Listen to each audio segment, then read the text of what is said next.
Yeah,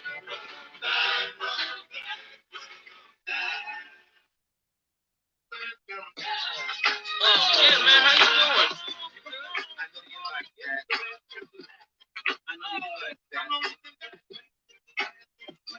I see the girls in the club, they get wild for me. And all the pretty chicks all wanna smile at me. These rap cats, man, they all got the style for me. And if I ever see them, man, they probably bow to me. Drop, I know they gon' lean. World debut, I know they gon' fame. Everything, Mississippi to the Pearl Springs. Girls from Brunette down to Blonde Queens. These young boys don't know what a Don means. I'm just a bad boy, gone clean. I'm the diamond chain choker, always remain sober. Don't drink liquor and all the game's over. Need a plane, I explain it to my broker. 3 box in the hood, top down, and ain't over. You know there's more man where that come from. Me through the love, rolling back to back in one. Since I've been around. Sing it with me, guys. Sing it with me, guys. We back.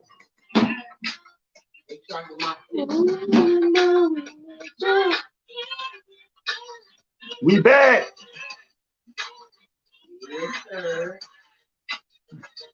Season 2.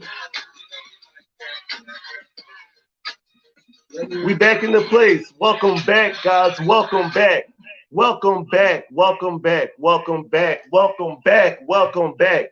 Thank you guys for joining us for the season 2 debut of the My Brother show. I am your host, Maurice Fresh. I'm so excited to be here, man. I miss you guys. I really, really, really miss you guys. I really miss coming live, man.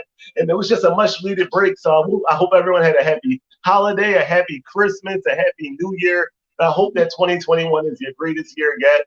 I'm really excited to be back with you guys. Before I start, man, I just have a couple of housekeeping things I want to go over. First and foremost, thanks to Lonnie's Auto Repair for sponsoring this month's episode. Lonnie's Auto Repair. It's actually my sister and my brother-in-law's shop, and car fixing, car damage, anything related to car maintenance, you hit them up, and he got you right there. Lonnie's Auto Repair. So again, I'm excited, man. If you can't tell, I'm really excited. I'm really excited. Hey, Mom, I see you in the comments. I love my mom is still my biggest fan. And if I went in live at 7 o'clock, she would have been on my cell phone calling me, guys. So y'all got to excuse me. My laptop is actually not working right now, so I'm operating off of my cell phone. So I promise you I'm not texting when I'm looking down. I'm just, running the stream. But I'm excited to be back if y'all can't tell. I'm really excited. I still got my main man, my intern is here. We're running out the home apartment right now. So I still got Hamid in the background. Hamid Chamberlain is cool. That's my guy right here. Yeah, I mean, he's still with me season 2, and we still going, and we're going to do some great things in season 2. So I'm incredibly excited about this particular episode, guys. Incredibly excited.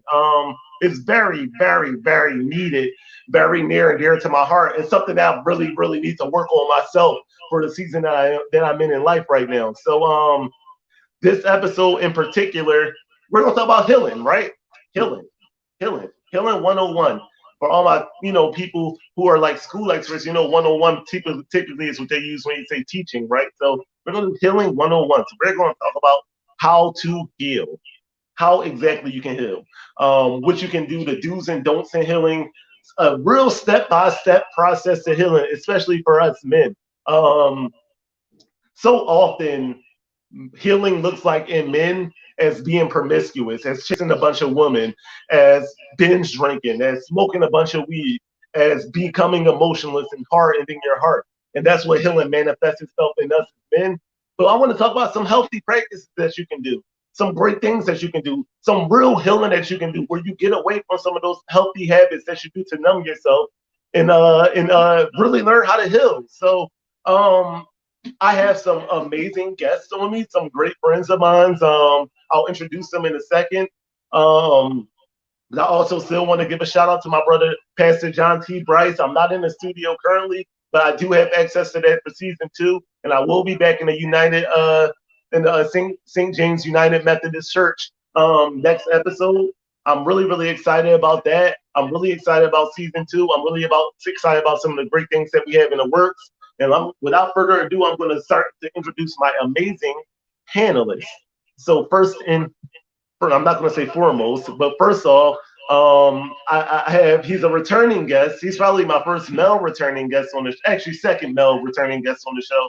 If you watched the Dear Black Woman episode, you saw him on that episode showering the Black Queens with praise. If you follow me, you've seen me on his shows before. He's an author.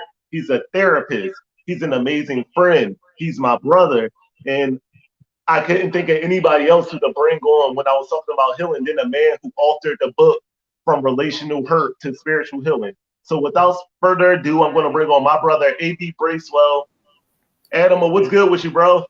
Hey, what's going on, brother? Thanks for having me again. You know, I truly appreciate it. It's always an honor and a privilege to sit on the panel with you. Thanks for having me. It's an honor and a privilege to have you on the panel with me, man. I credit you for me being in this position because you pushed me to do it when I was doubting myself, man. You set a blueprint for me to follow, and what I saw you doing on your page, and without what it is that you're doing, I wouldn't be sitting here live right now. So I thank you for everything that you're doing, man. I know you're doing amazing things and you're following, man. I just hope one day I could walk in your footsteps. Yeah, all right, brother. So you got sponsors scrolling at the bottom.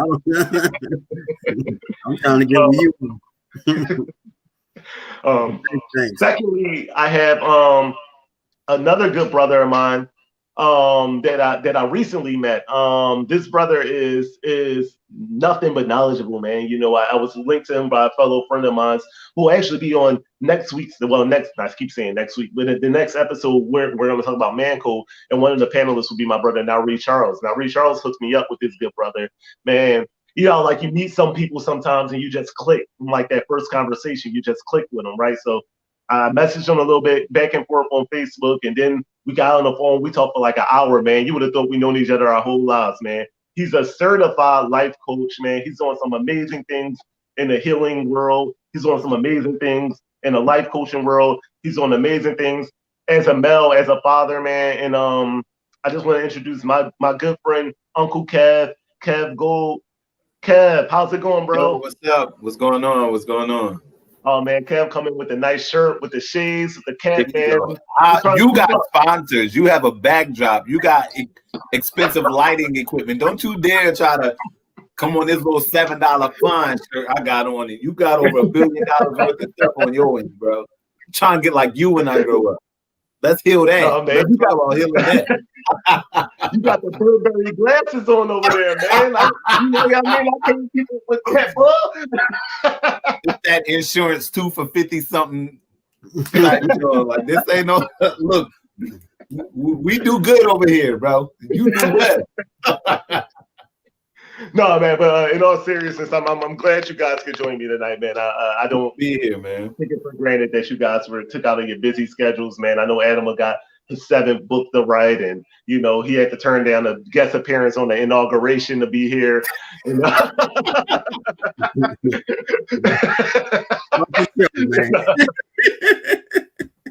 Yeah, I know you got nonstop appointments. You usually book from sun up to sundown, man, and you guys are able to chisel out a little bit of your schedule to come on here with me. So I appreciate you guys for that. Thanks for having me. Thanks for having me, man. So without further ado, man, let's just dive into the conversation. I texted you guys earlier, and I just said, just give me some step-by-step guide. Like, matter of fact, before we even go there, like, define healing, right? So we tell people heal all the time. Like, I'm hurt, heal. Let's start there. Let's define what that healing word means before we get into the step. So, like, when you say Adam or AB heal or Kev heal, what exactly is it that they're telling you to do? Well, whenever I tell someone heal, is really just trying to focus or trying to fill a void that's been missing. You know, there's different hurts we go through. There's different traumas. You know, there's different. I'm a therapist, so clinically different diagnoses that people deal with that affect the way they function on a daily basis. It affects their relationships. It impacts the way they progress in life. So if you have something in your life that's stopping you from moving forward, if you have something in your life that's affecting your relationships in a negative way, you know, that's something that you need to heal from, because there's something that's hurting you. It's like a wound, you know, when you have a wound and it's painful, or if it's infected, or, you know, if it's bleeding, you know, you got to stitch it up. You have to give it the right medicine. You got to put a bandage on it in order for it to heal. And the same things happens with us emotionally and mentally. So, you know, heal is really just fixing that wound that we have. Kev, you want to add to that? Oh, yeah, for sure. I mean, I can go off of what he said, but I would also say, like, healing is an experience. So there is no one definitive answer to what it means to heal. Everybody's process of healing is different. The journey towards healing is different. But if you're willing to embark upon that experience, it just means stepping outside of where you are currently to step into something different, an emotional state of being, a mental state of being that will promote you going through the process of getting rid of a feeling that has either kept you bound, kept you afraid, kept you isolated, if you will, and stepping into the freeing of those things. So I define healing as an experience that takes you from one state of being to another state of being. And it's also not a pleasant experience if you're healing correctly. It's one very it directly impacts things that you don't necessarily do out loud or say out loud. So, but yeah, that's how I would define it. Oh, man, and I think you said something that was very important, Kev, and I'm sure we'll get into it in the episode when you said it's not a pleasant experience. Like, Adam, you know, I tore my ACL back in 2015. I remember going through that rehab of, you know, the initial them cutting my knee open, and then going to physical therapy 3 times a week. And, you know, from them initial, I remember, I never forget my first day in physical therapy after knee surgery. They just came in there and I couldn't straighten my knee out. So my knee was slightly bent. I don't know if you can see it on the screen. My knee's slightly bent. They took it, they locked it straight and just set a weight on it and just elevated it. And I was in the most pain I've ever been in my life. They just put a timer for 20 minutes and I'm sitting there in like excruciating pain. And what kept me going through that process was I wanted to walk again, though, right? Like I wanted to be able to run again. I wanted to get back on the basketball court again. Like I wanted to do all those things. So I knew, all right, let my knee hurt some now, because I know down the road, if I ignore this process, if I skip this, if I didn't let them put that weight on my knee, they would have had to done a second surgery because it would have healed incorrectly. So when you said it's not a pretty process, like, you know, my brother Dante, he was on one of my episodes last season too. You see a comment right there. Love healing isn't pleasant. Like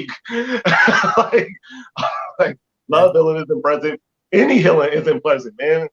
I'll tell you now, man. I love playing basketball. I tear my knee up again, I'm retired because I ain't risking going through that a third time. I'll tell y'all that. So thank you so much for that, Kev.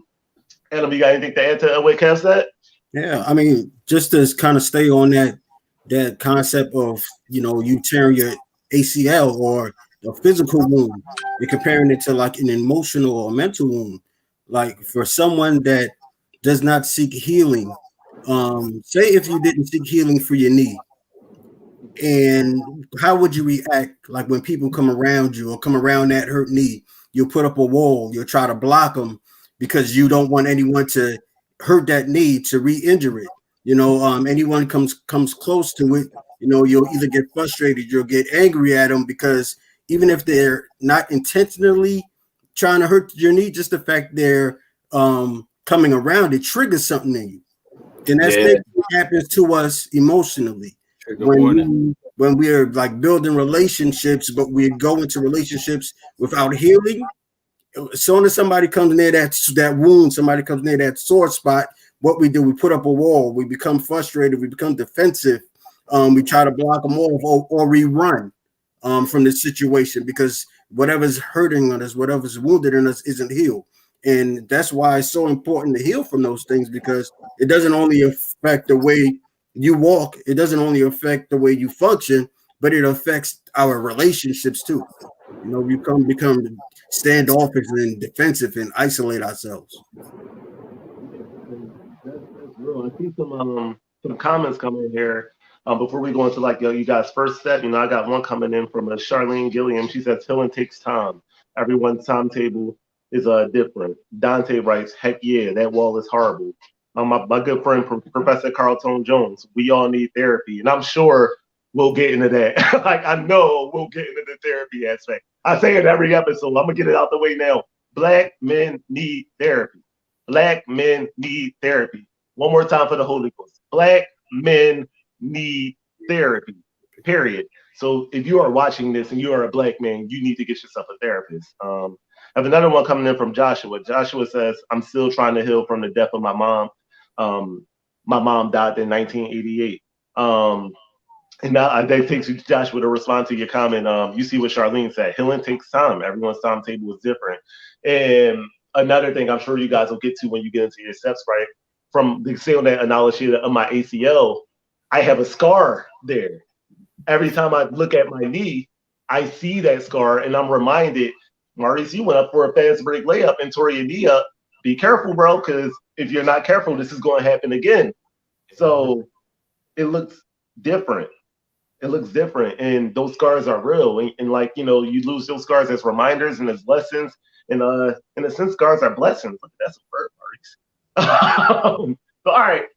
I can ramble on forever, guys. Y'all know this. So let's talk about you guys step one. So like Adam or Kev, whichever you guys want to take it off the helm, what would you say step one would be to a successful healing process? I would say first acknowledging that there's a breakdown somewhere, acknowledging the fact that you aren't okay. And my whole method behind anything mental health is say this stuff out loud. Even if you're talking to yourself, say this stuff out loud. Acknowledge the fact that there's a breakdown in your being that isn't conducive to where you want to be or where you see yourself. And once you acknowledge that, then all of the other steps come behind it. But if I'm baffled often by my own mental state of being, and I'm not admitting to myself that there's a breakdown, there's something not right within me that I need to pay attention to, then what is healing anyway? What is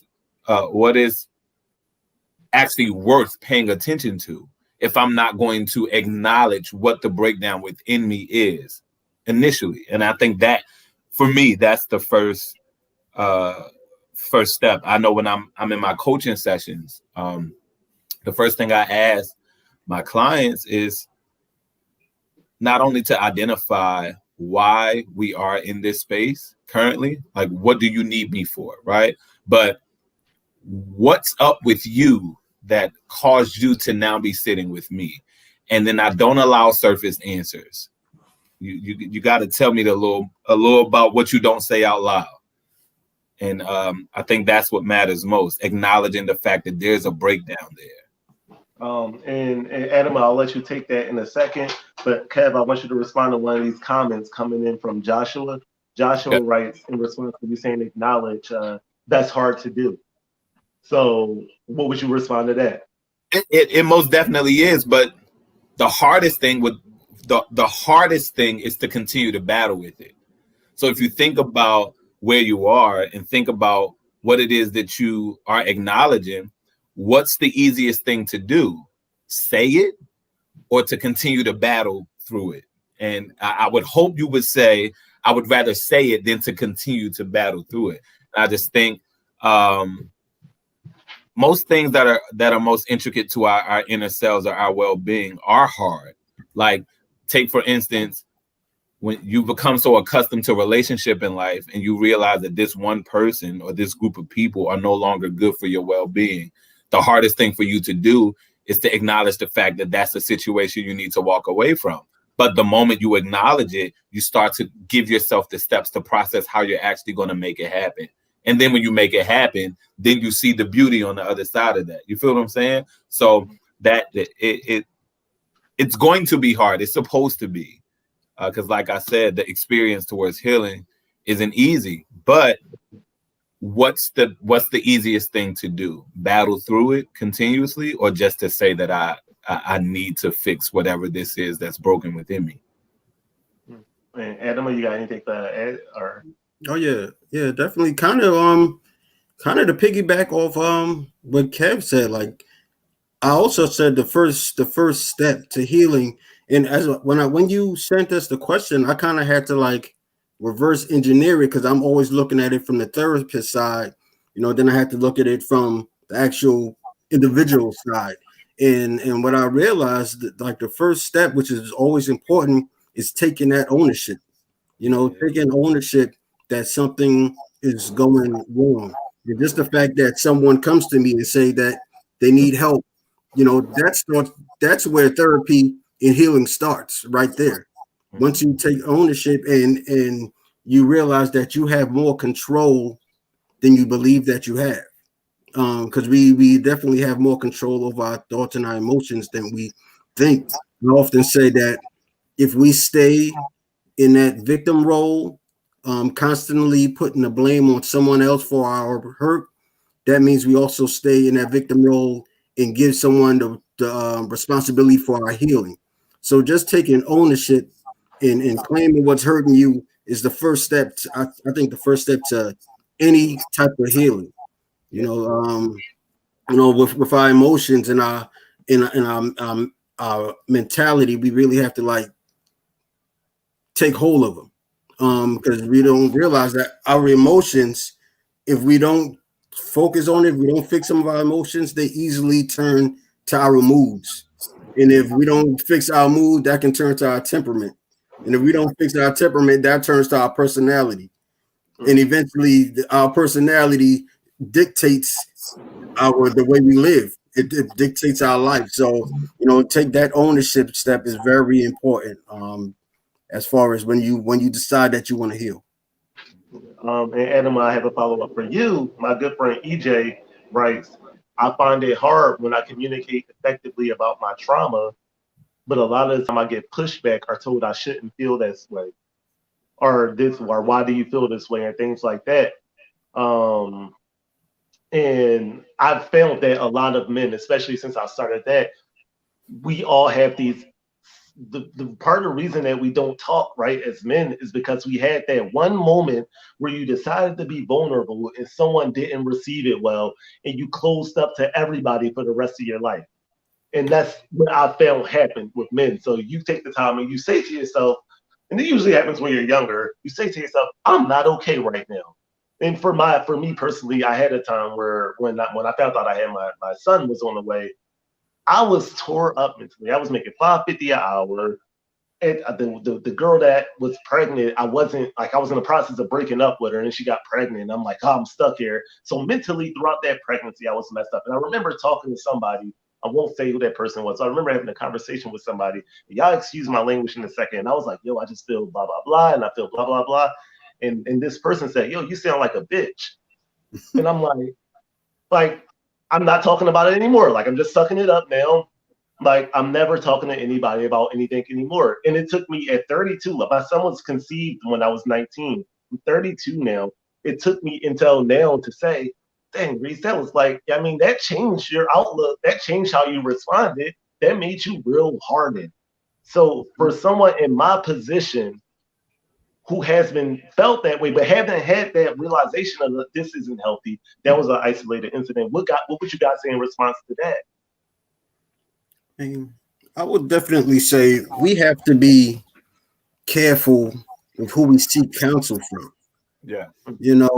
Everyone isn't built or trained or skilled to listen to certain things.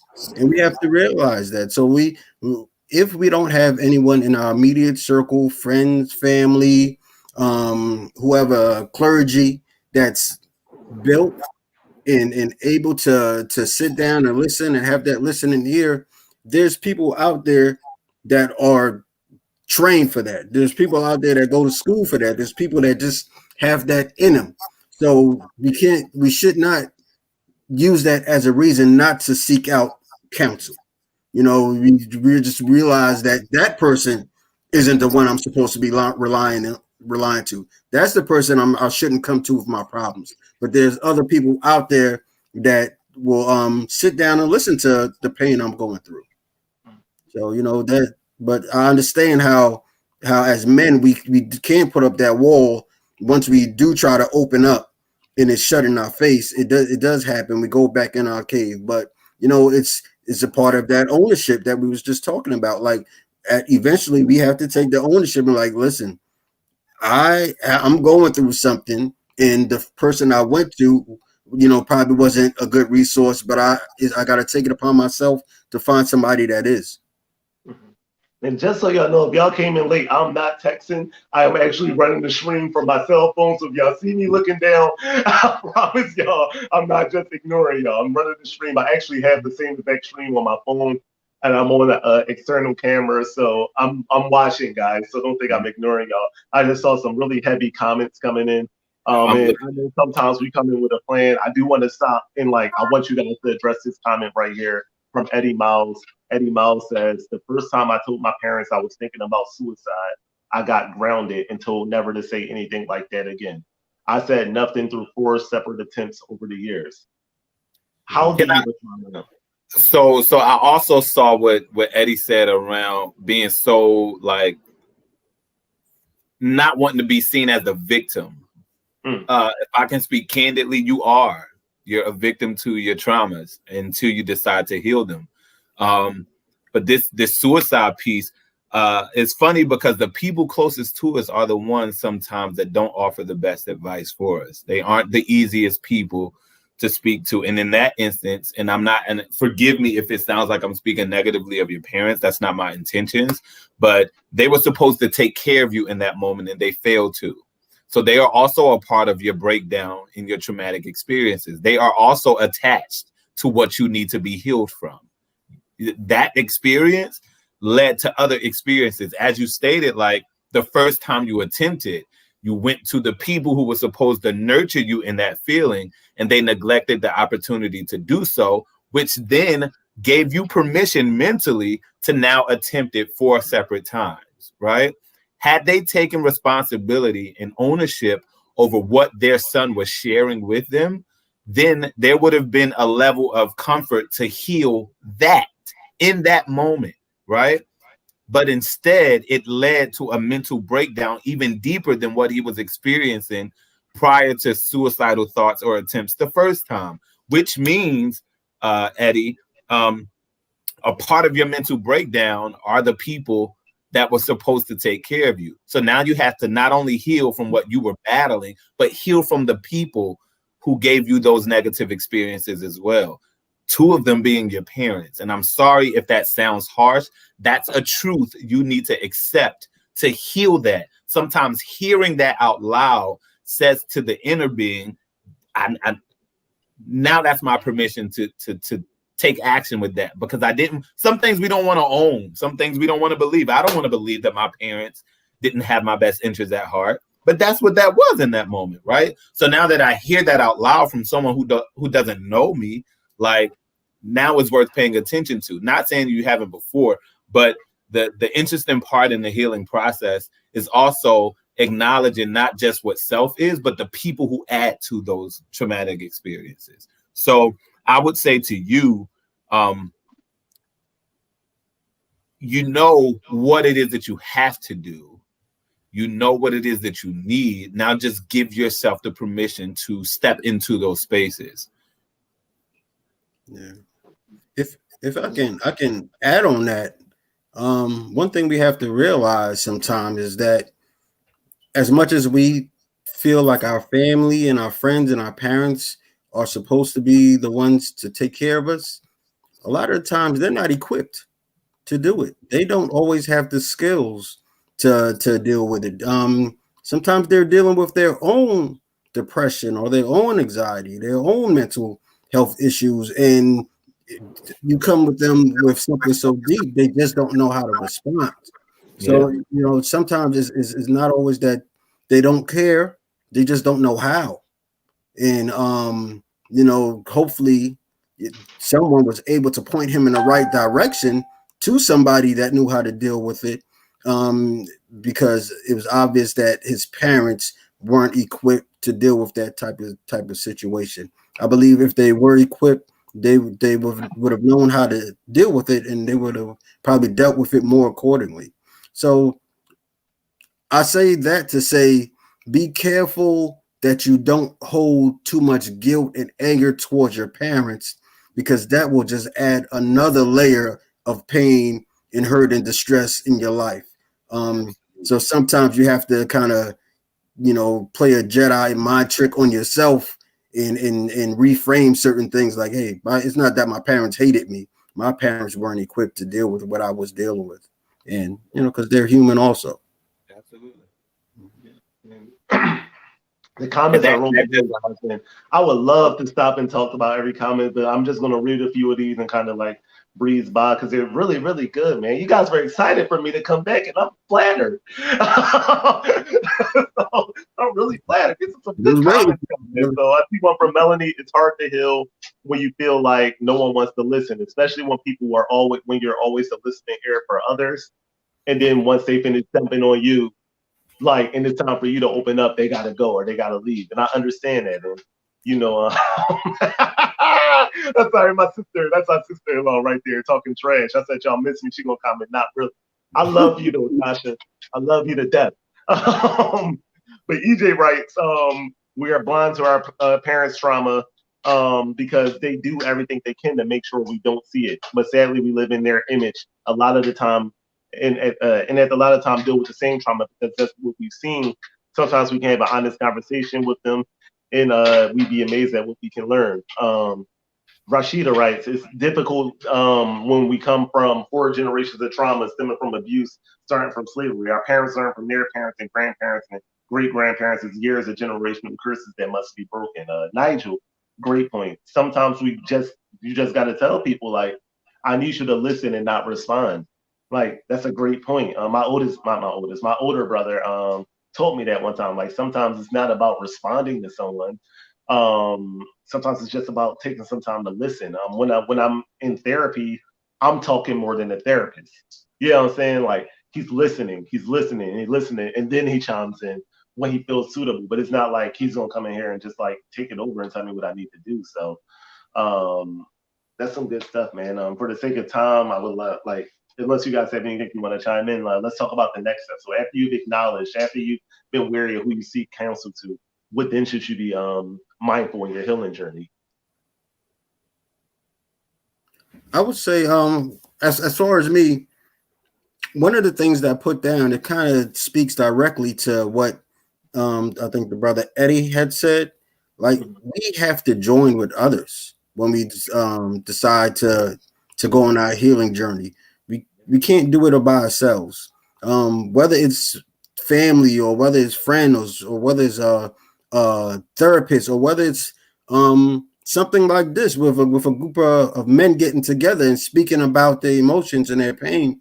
It could be God, but we have to join with something or someone else so we don't hold all that weight on our own, and we're not carrying it by ourselves. Because if we could heal without on our own, we would have done it. So we definitely need to connect to other people to do that. I have another thing, but go ahead, Kat. Go ahead. Now, I think to come from it from like a therapist perspective, and what I often help people with next is to help them conceptualize what they're going through. And what that really means is just make sense out of what you're dealing with. A lot of the times we're going through different things. We're depressed, we are anxious, we have trauma, we have the symptoms of trauma, but we really don't have the words and we don't have the understanding of what we're dealing with. So just learning how to create a story, conceptualize, connect the dots on what's going on with you, it brings a big step towards healing, because now you know what the problem is and you know how to attack that problem, or you can at least come up with a plan on how to attack that problem. So let me ask you a follow-up to this, make sense out of your pain. I can't always do that. Like, I go sit here and do it. There's sometimes, like, especially as a Christian, right? And I tell you guys all the time, this is not a Christian show. I am a Christian who runs the show. So sometimes there's going to be some overlap. This is one of the moments, guys. So, but especially as a Christian, there are some times where I feel like, you know, things should be better. Like I'm going to church every Sunday, and you know what I'm saying? This person got this, or you know what I'm saying? This person got that, and you know, like this person is further on in life, and I should have these things. And why am I the one hurting? Why am I the one going through this? You know, I went through a phase in my life, not to say that the only hurt that you can feel is from relationship, but I went through a phase in my life where it felt like everyone around me was getting married. And at the time, I was in a toxic relationship. So I'm looking around like, they've been together for a year and a half, 2 years. They're married and happy. I can't even walk down the street without, you know, getting like, where are you going? Like, oh, you must be going to go see blah, blah, blah. Like, so when it comes to making sense sometimes for me, it's something that I struggle with. And I'm sure I'm not the only one that struggles with these things. So I just want to ask you to elaborate on like what exactly you do to make sense of that stuff. Kev, I saw you nodding, so you might want to take that one. I mean, everything he said, like those are my steps. Those are my next steps too.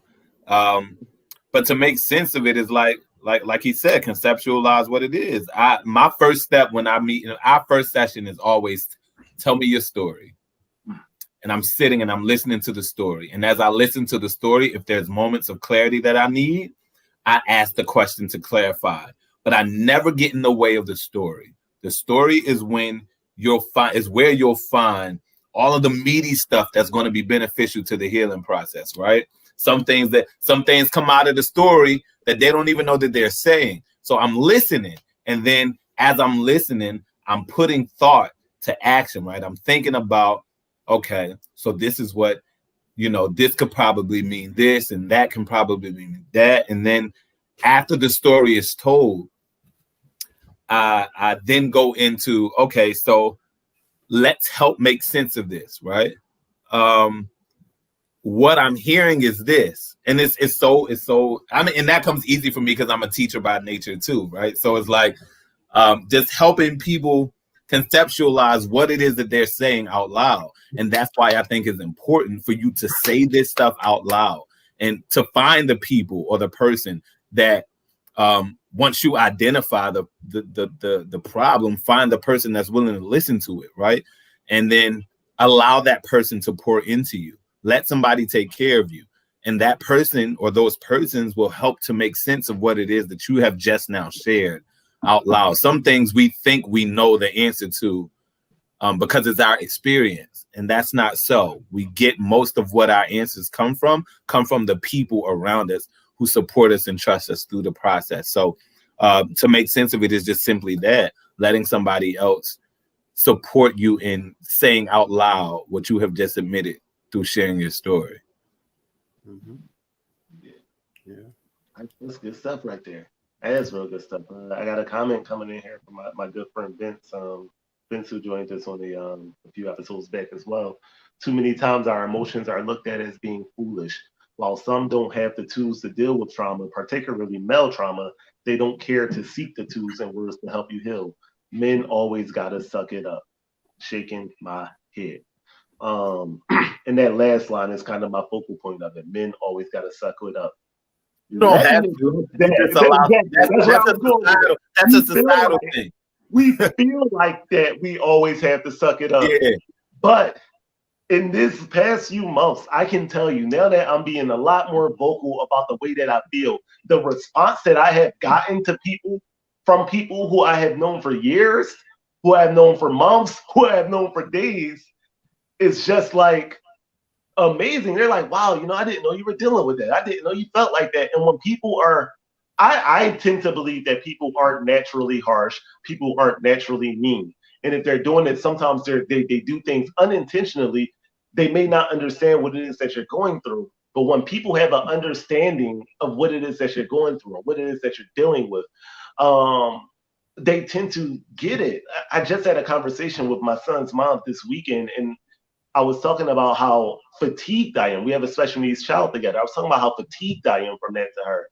And she was like, well, where's this coming from? You never retired before. And I was like, no, I've been tired before. I'm just expressing it. And she paused and she was like, wow. And I was like, yeah, like I've been tired. I just thought I had to suck it up. I thought I had to push through it. I thought I had, well, I'm the man. So, I got to deal with it. And in a sense, I know we're called to be a leader, but real leadership, I had to put my phone down for this. Real leadership looks like real strength, looks like being able to say, I'm not okay. Being able to say, I'm feeling weak today. Being able to say, yo, like, Kev, man, like, can you come down to crib today? Because I don't want to be alone. And that's not weakness, that's strength. That's so strong. Like, do you think about how strong that is for me to pick up the phone and say, yo, AP, man, I'm having a moment right now. You're my friend. I need you. Yep. That's so strong in itself. Because what you're saying in that moment is depression, you aren't going to win the day. What you're saying in that moment is pain, you're not going to win the day. What you're saying in that moment, mood, how I feel, you're not going to win the day. I'm not going to let you win the day. I'm tired of moping. I'm tired of laying on the sofa all day. I'm sick of all of that. I'm trying to break out of this. I have identified people in my life who are friends, people that I call brothers. And the first thing I do when I'm going through something is isolate myself from them. I'm not doing that anymore. So I've identified you as a key person in my life for a reason. And now I'm relying on you to play that role in my life. So I'm having a moment today, bro. Can you come talk to me? Can you get me out the house? Can I come through your crib for a couple of hours? Can you sit with the kids for a little bit while I just get a mental relaxation? Those are things, those are strong things. But for whatever reason, as men, we don't do them. And it's like such a conundrum for me. Like, why don't we do them? Like, you're sitting there suffering, and the biggest person in your way isn't the girlfriend, isn't the baby mom, isn't the wife, isn't the friend, it's yourself. Like, seek that healing. Like you guys said earlier, like you got to acknowledge a man. Like you got to acknowledge it and take the steps to get better. There's a story in the Bible, man. I keep going back to the Bible, where there's a guy who was laying crippled for like 30 years or so by the water. And the first thing Jesus said when he walked up to him was, do you want to be made well? Like, do you want to be made well? Like, do you want to break out of that? And if you want to break out of it, you got to get out of your own way sometimes and be okay with looking weak. You got to do that. All right, my rant is over. Yeah.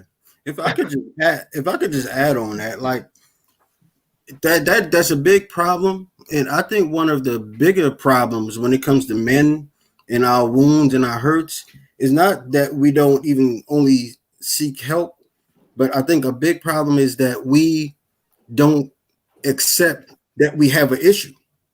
We don't we tend to blame others. We tend to look outside of ourselves as everybody else is the problem. Mm-hmm. So it's hard to seek help if you don't acknowledge that you got the problem.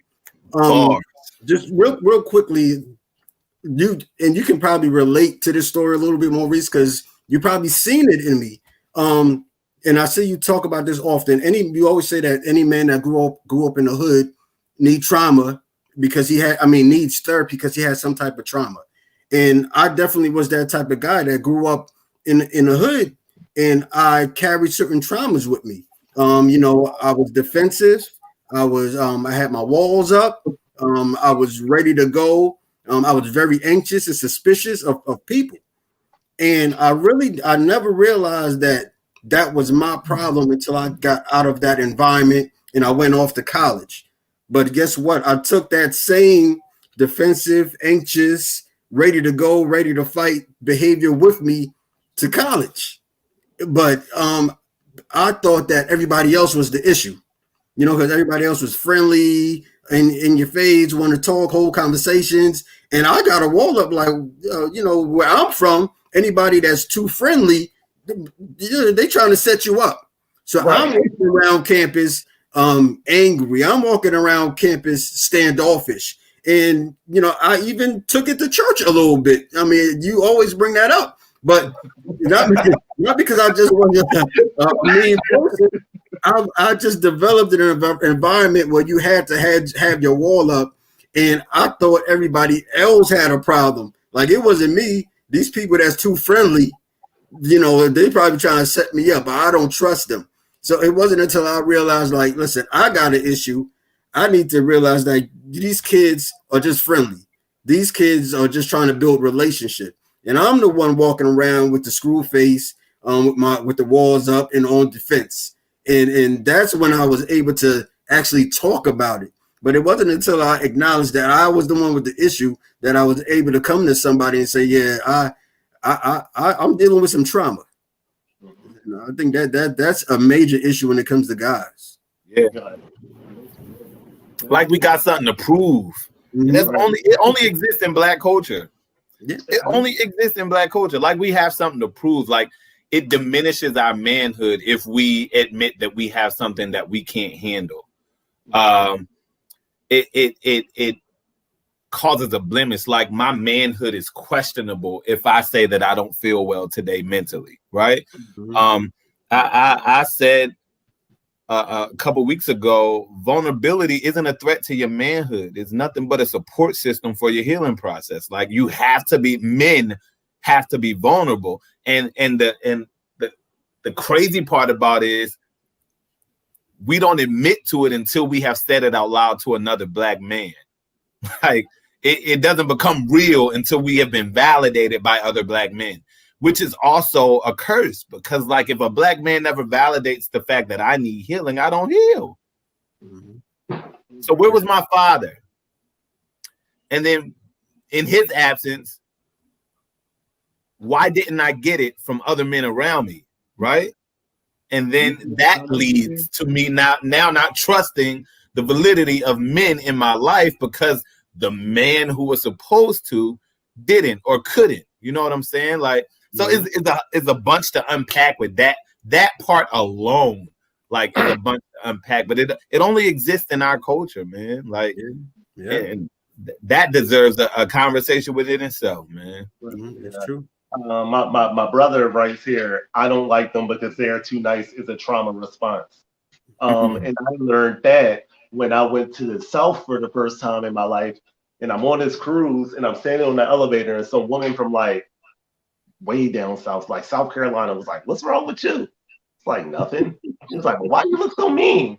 I was like, "What you mean I look mean? Like it's just how people look where I'm from." She was like, "Everybody in Philly walk around like that." I was like, I'm like, yeah. So like that's when I realized, like, oh shucks, like I really got like an angry like Philly dude vibe to me sometimes, and you know, it's weird. It's weird. I do have a question I want to address to from my sister, Tasha, who says, "Do y'all think every hurt needs to be addressed or made sense of?" Yep. Every single one of them, because little hurts lead to bigger ones, and if you don't address it, and it doesn't. Well, I'll say this. Yes, that they need to be addressed, but you can be particular in how you do so. Like some things, if someone was to hurt my feelings, right? I don't need to in the moment always express that, hey, what you just said hurt my feelings. Sometimes it's okay to process what that hurt is before you say it out loud to the people who hurt you, who caused the hurt. So I would like, in my own way of thinking, in my theory, yes, you must address every single hurt that you experience. And it's ideal to do so with the people who have caused the hurt, right? Because in that also lies healing and forgiveness. I have to then forgive the person who hurt me, right? And then that I can go spiritually with that. I can look at it through a life coach's lens or just like mentorship and all that. Like I have to be able to be honest about what my hurts are with the people who hurt me. And I have to address every hurt, because if not, that can trigger another hurtful response. Or when I'm hurt by something else, it's triggered by what hurt me that I didn't address before, and it leads to another hurt, right? Or it adds on to the hurt, and then eventually those joints pile up, and it leads to bigger fish to fry. So kill the small things so that they don't lead to bigger things that may be even harder to kill. Yeah, I was actually just listening to something the other day, and it said we have to understand the difference between being hurt and being damaged. And I thought that was really like profound when I heard that. Like for instance, if you're in a relationship, there's going to be things that's going to hurt your feelings. Then you have to decide on if you need to address it. You know, if that's a part of your own stuff that you're bringing that was triggered. You know, or you have to decide if it's something that's damaging you. Now, damage is a little bit different. If something is damaging you, that means that pain, that wound is deep, and it's going to be taken. Even if you leave that relationship, that damage is going to be taken to another relationship, and it's going to take to another one if you don't address those things. So I'm not saying yes or no whether you need to address every hurt, but I think you do need to understand and identify what's a hurt feeling and what's damaging me. And I think if something is damaging you, it definitely has to be addressed.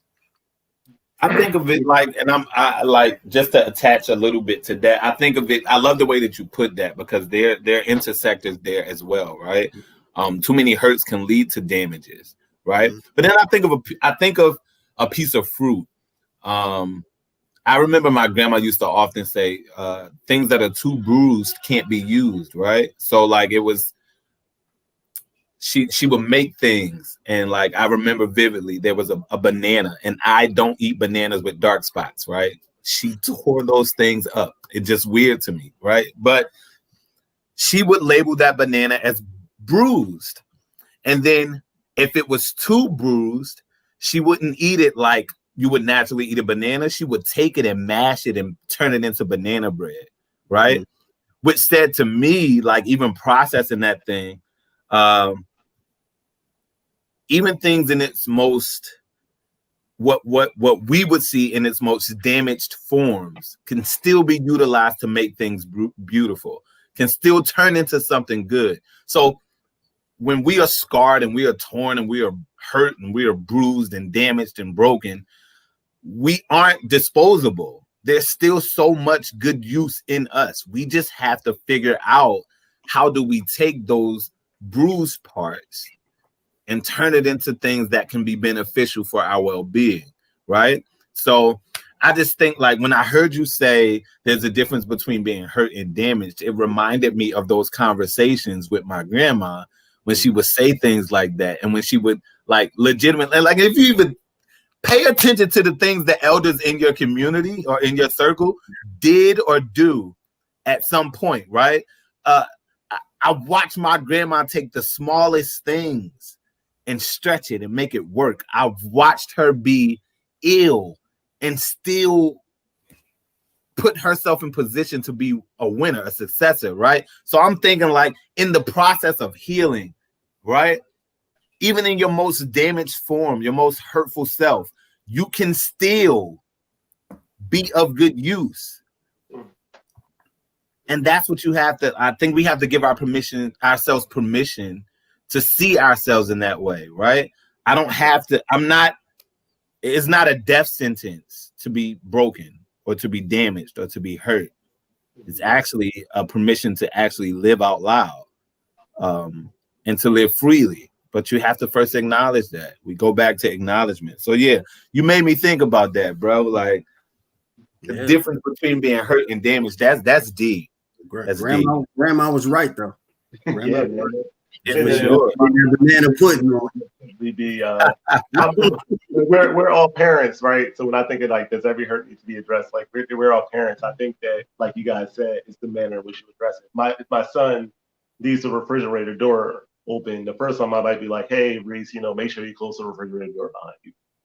The second time, "All right, Reese, make sure you know what I'm saying." And if it persists, then you address it more, I guess, intentionally each time if the damage persists or if the hurt persists. But if it's addressed, with a minor, thing, that's kind of what I think about it. So after we've acknowledged that we aren't okay, we're careful about who we seek counsel from. We've made sense of our pain. We've joined with others so we aren't alone. Then what's that final step to your healing journey? Like, how do you know that you're finally on the other side? You're purposely healing.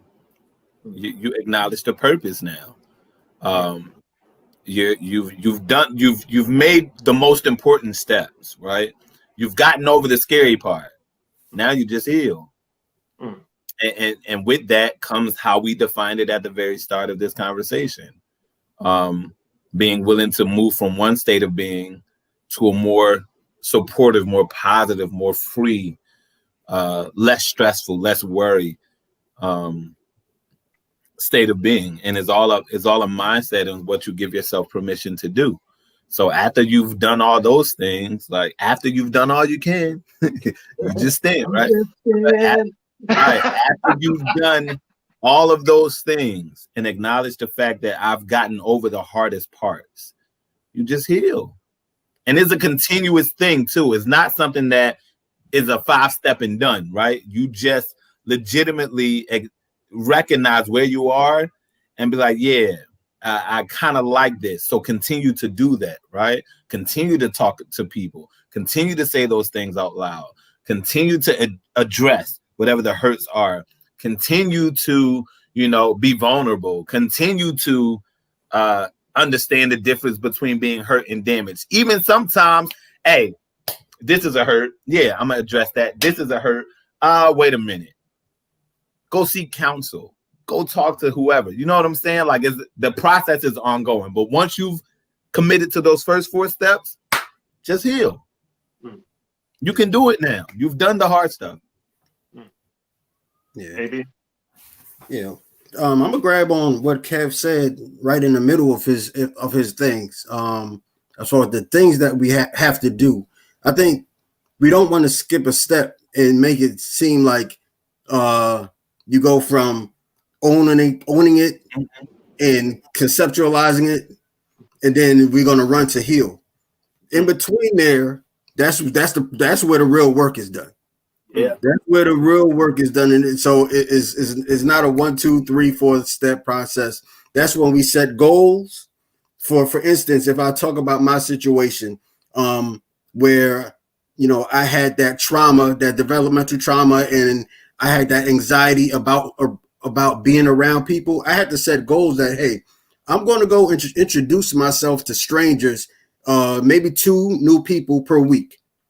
And that was hard for me to do because I was so shut off and blocked off the people. I was so guarded, but that was part of my process to healing from that developmental trauma. I had to expose myself to the things that I hated the most. So I had to stop sitting up in a balcony at church. I had to come down and start talking to you guys. Here we are.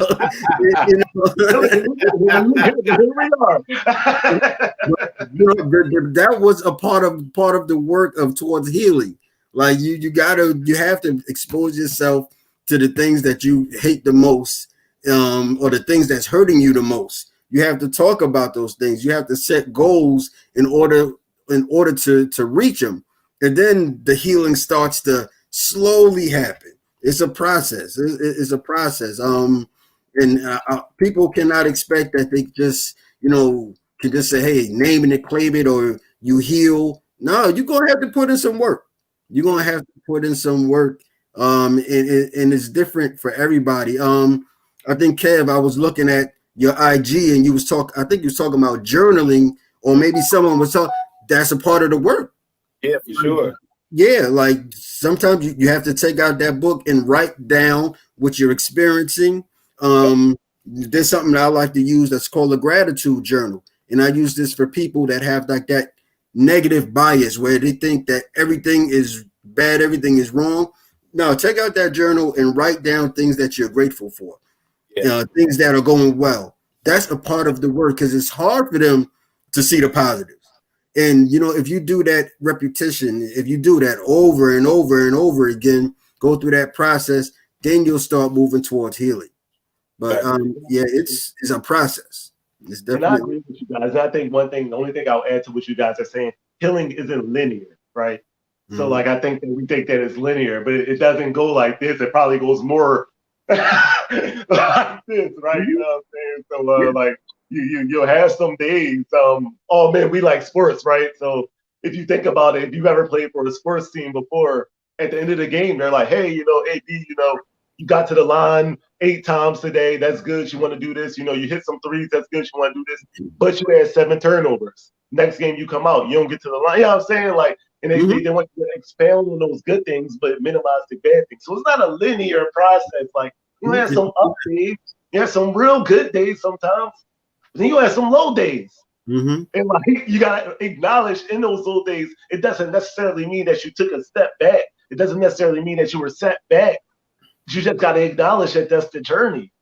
And like for some of us, man, we're talking years of trauma. Like I know when you think of healing, you usually think of it in like a relationship or like a romantic concept, man. But these are years of trauma that you're healing over, a mistreatment from people, of abuse from people, of you know, parental trauma, family trauma, friendship trauma, man. Like, don't even get me started on losing friendships, man. Like, someone else, that's even worse than like breaking up with somebody, losing a friendship, man. Like, so, like, this is like a lot of trauma. When I was in therapy, my therapist told me, he said, you know, sometimes it takes twice the amount of time to get over something than it did for it to happen.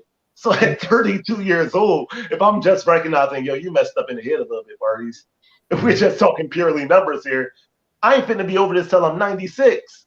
So like, yes, it's gonna be some days where I wake up and I'm like, man, but you gotta acknowledge that you're having one of those days. And that goes back to step one. That's why I said it's not linear. Because when you have them bad moments, you gotta remember what you did to get yourself to a better state, period. And you expand on those things. And then also recognize people are gonna try you. The enemy's gonna try you. Like, I don't care what your religious belief is, whatever anti-force or anti-enemy out there that you believe in, they're going to try you. They're going to throw obstacles in your way. They're going to try to remind you of who you used to be. They're going to try to set you back. And in those moments, you got to realize who you are and what you've been through. You can say, yeah, I did that. Yeah, I might have been messed up. Yeah, I might have been low in that moment, but that does not define Maurice. That does not define AB. That does not define Kev.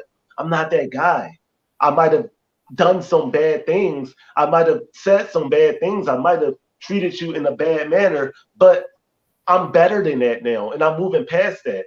And sometimes you got to forgive some other people. Sometimes you got to apologize to some people. And that's part of your healing journey, is recognizing like, dang, yo, you know, I was in a low place. And AB, we've talked about this before. I remember it was a young lady I was dating. This is right after my dad passed away, back in like 2010. I called her like in 2018. Like, I haven't talked to the girl in like 6 years at this point. I called her in like 2018. I'm like, you know, I'm sorry. And she was like, sorry. I was like, when I met, like, when we were dating, I had just lost my father. My son had just got diagnosed with autism. Like, I had just lost my job. I'm sorry. I know I mistreated you in that segment. This is where I was in life. I'm in a better space now, and I just want to apologize. And sometimes it's not the apology that that person needs, but it's the apology that you need to continue your healing journey. So I challenge you guys to do things like that, to continue in that healing journey as you're making that transition. It's accepting some of the people that you hurt, accepting some of the things that you did, and recognizing when you're not feeling yourself. Final thoughts from you guys? Any final thoughts? I think just something that you said just really triggered a thought, and it hit me.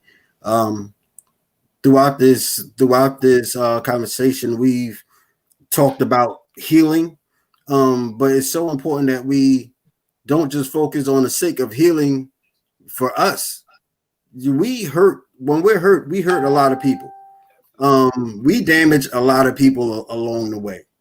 And in order to kind of stop that trail of hurt and pain, whether it's our children, whether it's relationship, whether it's just friendships, that's another important reason to heal, because you know that the damage that we do to other people, it just multiplies that hurt and pain. Then we're hurt, then we're hurting someone else. They're going to go and hurt someone else. So and you just, you know, it's a chain reaction. So just healing, other than healing for your own personal progression, healing to save other people is so important. And Rashida knocked it out perfectly. Hurt people. The old cliche is so true. So then with that, like, are you willing to continue to hurt people? Are you willing to continue to be the reason why are you willing to contribute to somebody else's traumatic experience?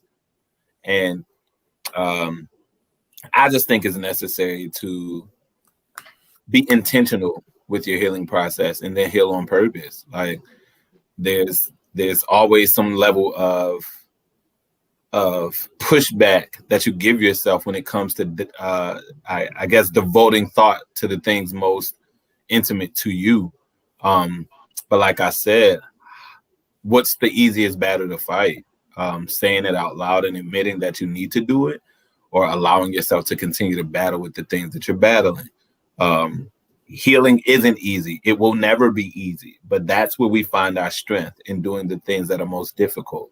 It brings out the best in us, literally brings out the best in us. So like, I guess my final words would be to everybody watching, particularly the people who have commented and shared their truths. Like, thank you for trusting us with that, because but I know for me, I'm a stranger to most of you. But I don't take lightly the fact that you have come forth and shared a lot of your truth, right? But with that, I also invite you into the healing process. Like, take what you have now admitted and said out loud and recognized and do something about it, as it is directly connected to the people you're connected to. So if you fail to heal, you also fail to show up the way that you need to in the lives of people who love and care for you. So do that for yourselves, and then do that for the people who love you. That's good, man. So thank you guys for joining, man. Where can the people find you? Whichever one y'all want to take that. So like, if I need a therapist, if I want to buy a book, if I want a life coach, where can they find you guys at? You could find me on social media at AB Bracewell on Facebook, or on IG. I'm at Ready for Relationship.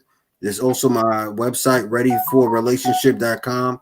So if you just search Ready for Relationship, you got it up on the screen, the number 4, you'll be able to find me. Good stuff.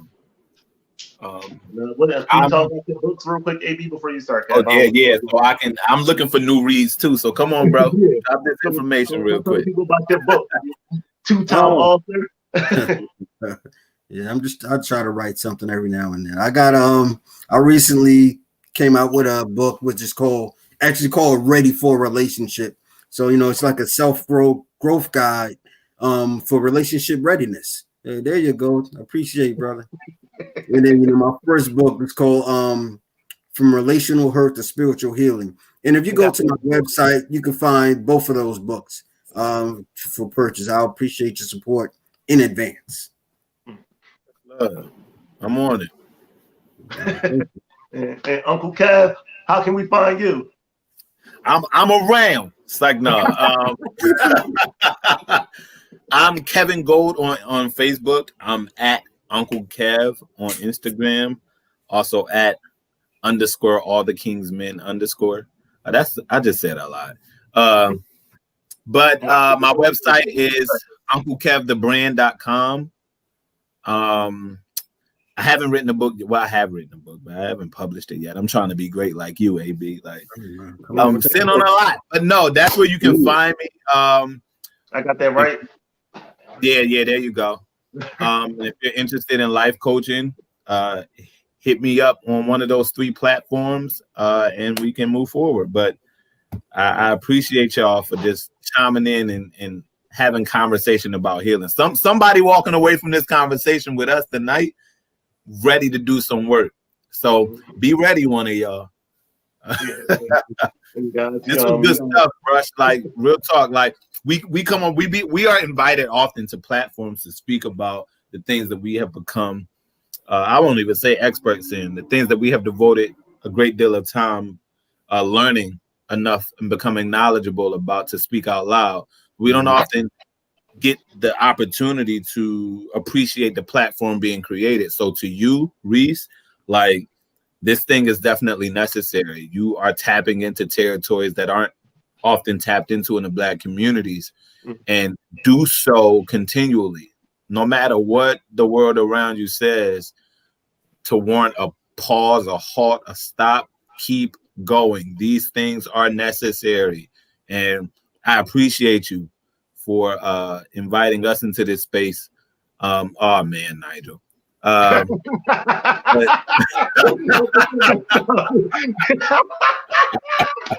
Yo, that's my bro.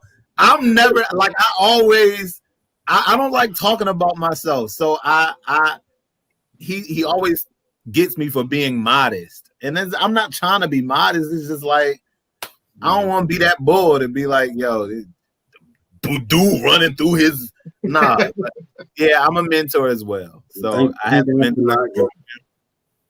So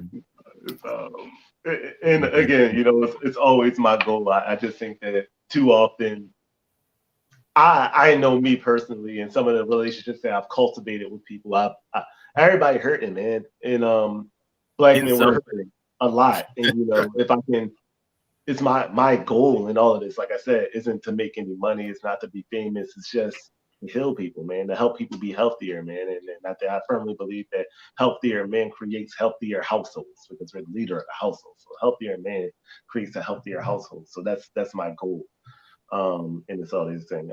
So I'll do a couple more housekeeping things before I go offline. First and foremost, we will be back in 2 weeks on January 27th. The episode that I'll be hosting on January 27th will be centered around this idea of man code, right? Because in man code, we're going to talk about how toxic man code is. And there's some good things about it.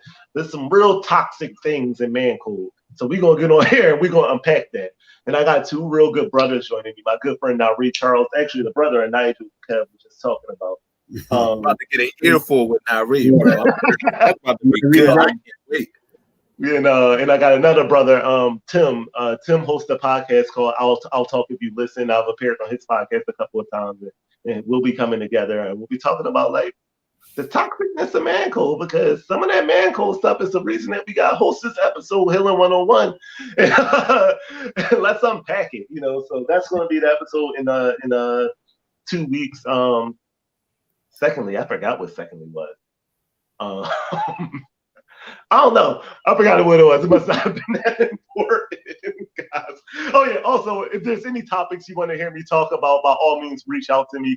If you would like to be a panelist, if you know someone that you think will be a panelist, by all means, reach out to me. You saw me tossing the banner up. Follow me on Instagram at My Brother Show, or you can follow my actual personal account, which is, you know, a little boring if you want to see pictures of my kids all the time.